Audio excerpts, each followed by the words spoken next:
everyone! Today, I'll be reading a book entitled The Little Mermaid by Van Gogh.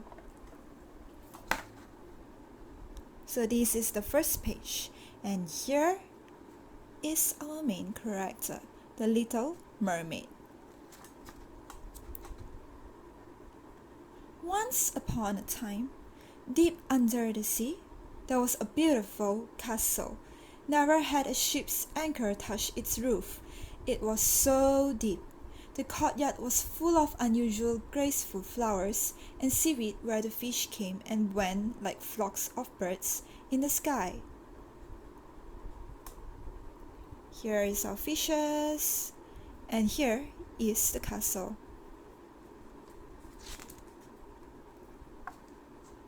This was the home of the king and queen of the sea. They had 5 sprightly mermaid daughters. The mermaids were enjoying their favorite game, catching jellyfish. "Oh, what a beauty! Give it to me," called one of them, laughing. The mermaid's graceful beauty and elegance surpassed that of any creature outside the sea. Here we have our first mermaid, second, third, and fourth. So where is the 5th mermaid? We shall continue the story to find out. Having played for a while, the mermaids begged their father yet again, "Please, let us visit the world above." The king frowned. "No, not until you are 15, he said firmly. "I know you can't wait to see the sky with your own eyes, but it's much too dangerous." Here, this is our 5th mermaid, and here they are with their father, the king of the sea.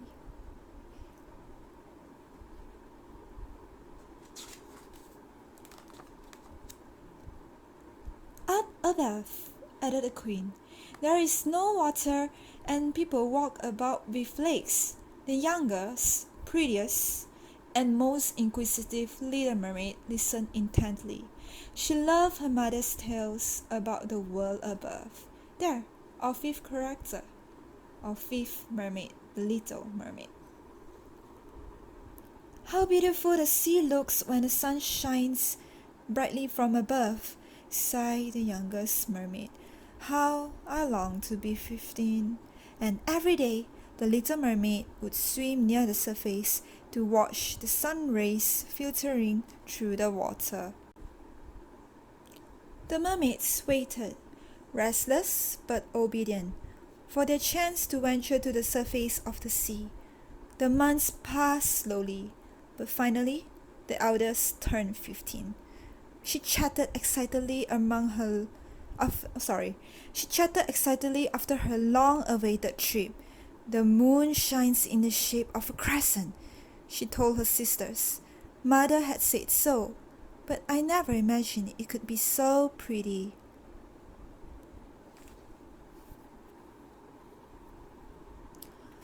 A long year passed, and the second mermaid turned 15. Her turn had come to swim to the surface. "The air is like magic," she said when she returned, her eyes shining brightly.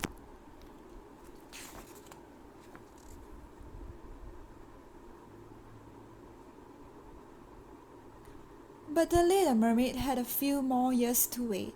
She would sit restlessly at the foot of a statue in a corner of the courtyard. It was the statue of a man from the world above. "They stand on 2 feet," she whispered to herself in wonder. "Why don't they fall over?" And here is our little mermaid wondering. And here is the statue of the man.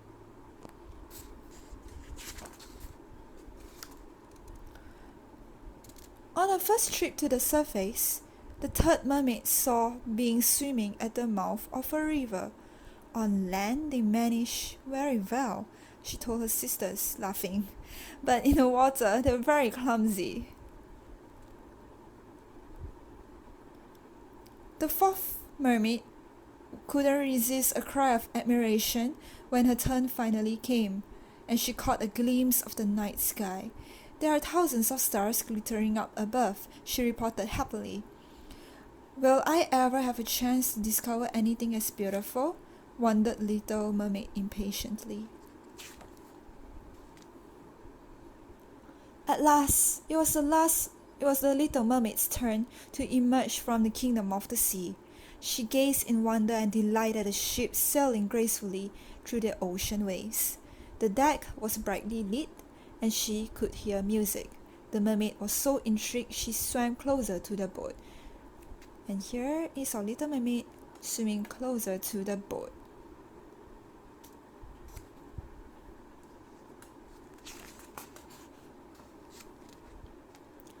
A big wave lifted her up so she could see the ship's deck. People were talking, laughing, and dancing. When a young man appeared, the music stopped abruptly and everyone cheered. "Happy birthday! Long live our prince!" shouted the people merrily. "Thank you, my friends," called the prince. "I shall never forget my 15th birthday." The party resumed with singing and merriment. This is the prince celebrating his birthday. Here is our prince, our Little Mermaid looking.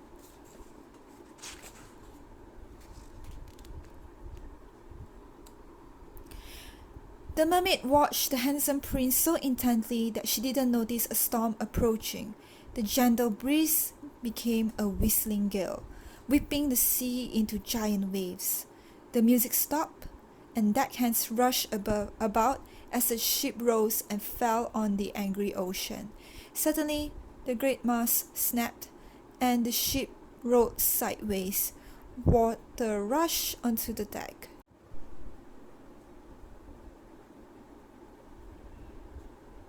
Sea and wind tore at the sinking ship.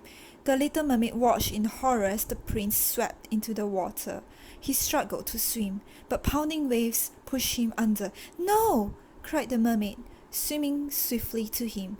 She pulled him by his coat collar back to the surface. She had never imagined she would have such strength. Oh no! What would happen next? The Little Mermaid swam a long way, holding the prince in her arms. His eyes were closed. When she reached the shore, she laid him on the sand. She was exhausted. Catching her breath, she smoothed back his hair and gently kissed his cheek. Then, in her beautiful voice, she began singing in an old mermaid tune to awaken him. The prince stirred, blinking his eyes and trying to focus. Just then, 3 young girls came running from the nearby castle. The Little Mermaid slipped back into the sea, relieved that the prince was out of danger, but her heart was full of sorrow. So this is our Little Mermaid and the prince.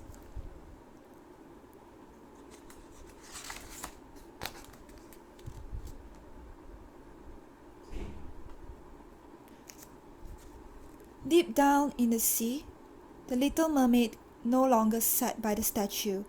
Clutched in her hand, she held a piece of fabric which had been torn off the prince's coat in the shipwreck. "I wish I could see this handsome young man again," she thought. Her parents wondered why she was so unhappy. She told them nothing about her trip to the surface.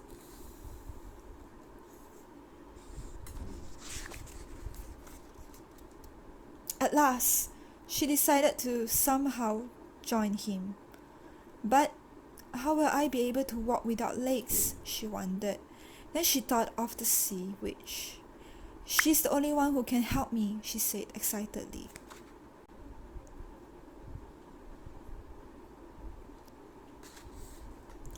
The Little Mermaid swam a long way until she reached the dark waters that were the witch's domain. She found the witch hiding under the tentacles of an octopus. The mermaid was so afraid she couldn't speak.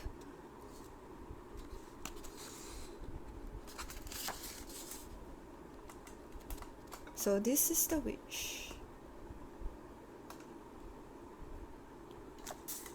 "I know what you want, little one," said the witch, glaring at her.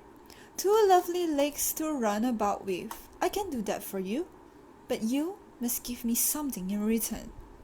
The witch paused a moment, then continued, Would you give me your beautiful voice? The little mermaid didn't think twice. She would have done anything to join the prince. Yes, she cried.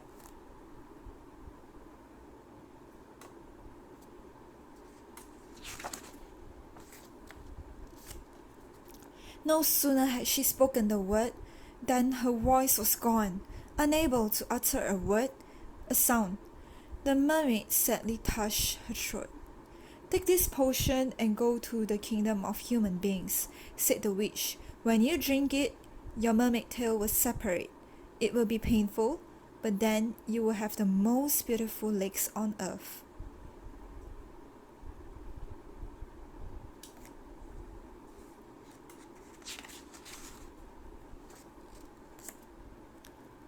The little mermaid took the potion and swam quickly to the surface.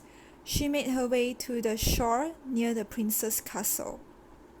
The witch said it would hurt, she thought, hesitating for a moment, but remembering how miserable she had been at the bottom of the sea, far away from the one she loved, she gathered her courage and drank the potion. The little mermaid felt pain as her tail began to separate, and before she knew it, the magic had succeeded. She fainted on the sand.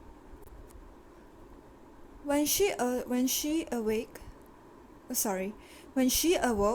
not only did she have 2 lovely legs, but he was there, the handsome young man she had rescued from the shipwreck, the Prince Charming she had held in her arms. You're opening your eyes at last, he said softly. I was so worried when I found you unconscious.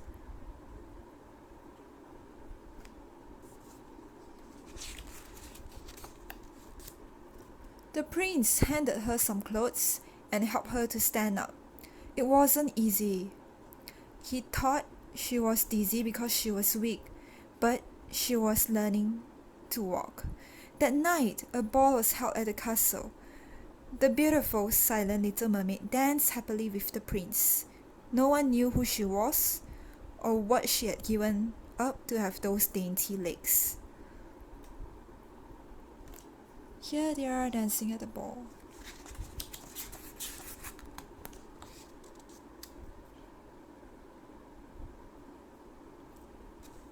Time went by, and the little mermaid tried to win the prince's love. The prince was kind to her. She wished she could tell him her story and hoped he could see the love in her eyes. But one day, she heard that he was about to marry the young girl who had found him on the beach. He thinks she's the one who rescued him, thought the mermaid desperately. He doesn't love me.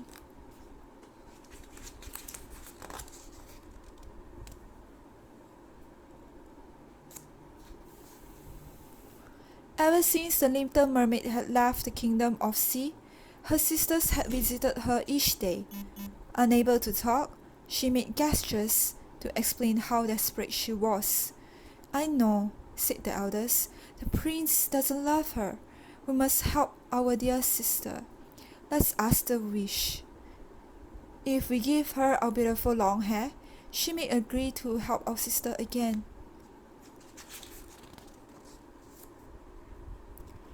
The mermaid's sisters went to the witch with their requests. No, girls, was the witch's reply. Keep your hair.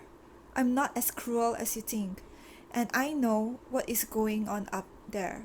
Your brave little sister has earned the right to be happy. Take this potion to her. She'll recover her voice, and her beloved prince will be able to follow her deep down into the world of the sea.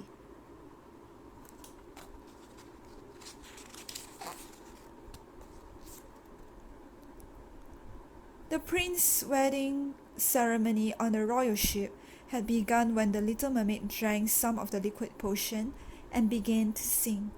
My heart is full of sorrow, for you have forgotten the song of the mermaids, I whispered in your ear. The prince suddenly turned around, his heart filled with love as he gazed at the little mermaid and listened to her sweet voice.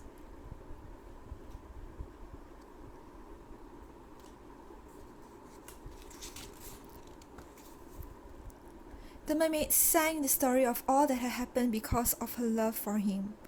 "You're the one who rescued me," said the prince. "And ever since, your song has been with me. At night, a mermaid who was singing in my dreams. It was you!" The little mermaid was overjoyed, and she held out the potion. "Drink this, my prince," she whispered. "If you love me, you sacrifice your world, as I did my voice." Looking straight into the little mermaid's eyes, the prince took the potion and drank it down. "Follow me to my kingdom," said the mermaid, smiling radiantly. Together, they dived into the deep blue sea.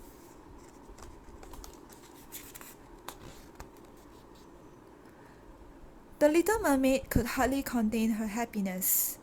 What a pleasure it was to be swimming again and to be with her beloved prince. Thousands of silver bubbles popped up to the surface, saying farewell to the world above. Hand in hand, the prince and the little mermaid swam gracefully together with a ballet of multicolored fish. "See how peaceful and gentle life is down here," exclaimed the mermaid, laughing.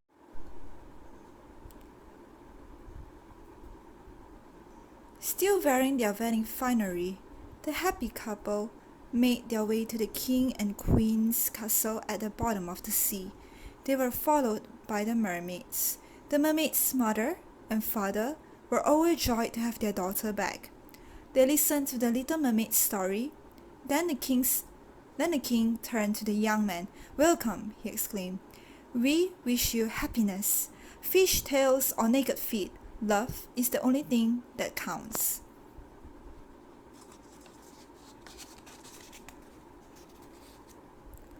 The king of the sea hosted a big wedding ceremony.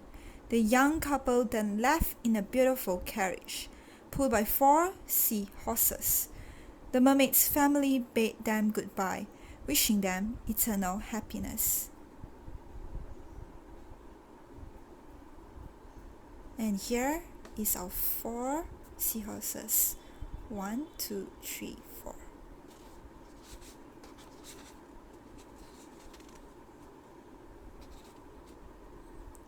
A cheer went up as the carriage started off.